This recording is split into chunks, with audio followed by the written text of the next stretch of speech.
Elisha என்கின்ற ஒரு தீர்க்கதரிசி இருந்தார். அவர் அடிக்கடி சூனேம் என்ற ஒரு ஊருக்கு ஊழியம் செய்வதற்காக போய் வந்து கொண்டிருந்தார். அதை கவனித்த ஒரு பெண்மணி இருந்தார்கள். அவர்கள் கனம் பொருந்திய ஒரு பெண்மணி, ஒரு ஐஸ்வர்யவான்.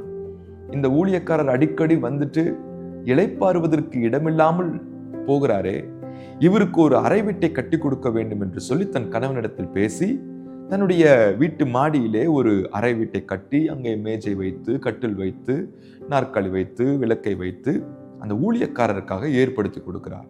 அந்த எலிசாவை கூப்பிட்டு இந்த பெண்மணி சொல்றாங்க, ஐயா, இந்த ஊருக்கு வரும்பொழுதெல்லாம் நீங்கள் வந்து இங்கே சாப்பிட்டு இங்கே இளைப்பாரி விட்டு செல்லுங்கள் என்று சொன்ன பொழுது அந்த எலிசாவுக்கு ரொம்ப சந்தோஷமாய் அந்த வீட்டில் தங்கி நிம்மதியாக ஊழியம் செய்துட்டு போனாங்க. ஆனால் பரலோகத்திலிருந்து இறங்கி வந்த தேவகுமாரனாகிய கிறிஸ்து பூமியிலே ஊழியம் செய்த பொழுது எருசலேம் பட்டணத்திற்கு அடிக்கடி அவர் ஊழியத்திற்கு போனார். இன்னும் சொல்ல போனால் தன்னுடைய அந்த கடைசி நாட்களிலே அடிக்கடி தினமும் எருசலேமுக்கு ஊழியம் செய்ய போனார். ஆனால் எருசலேம்ல ஒரு மனுஷன்னா ஒருத்தன் கூட, ஆண்டவரே, நீர் தினமும் இங்கே வந்து ஊழியம் செய்து விட்டு போகிறீரே, எங்கள் வீட்டில் தங்கிக் கொள்ளும் என்று யாரும் அவருக்கு தங்குவதற்கு இடம் கொடுக்கவே இல்லை.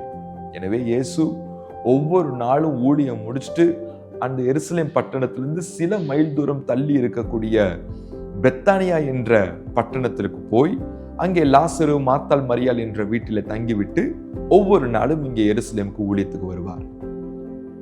நரிகளுக்கு குழிகள் உண்டு, ஆகாயத்து பறவைகளுக்கு கூடுகள் உண்டு, மனுஷகுமாரனுக்கோ தலை சாய்க்க இடமில்லை.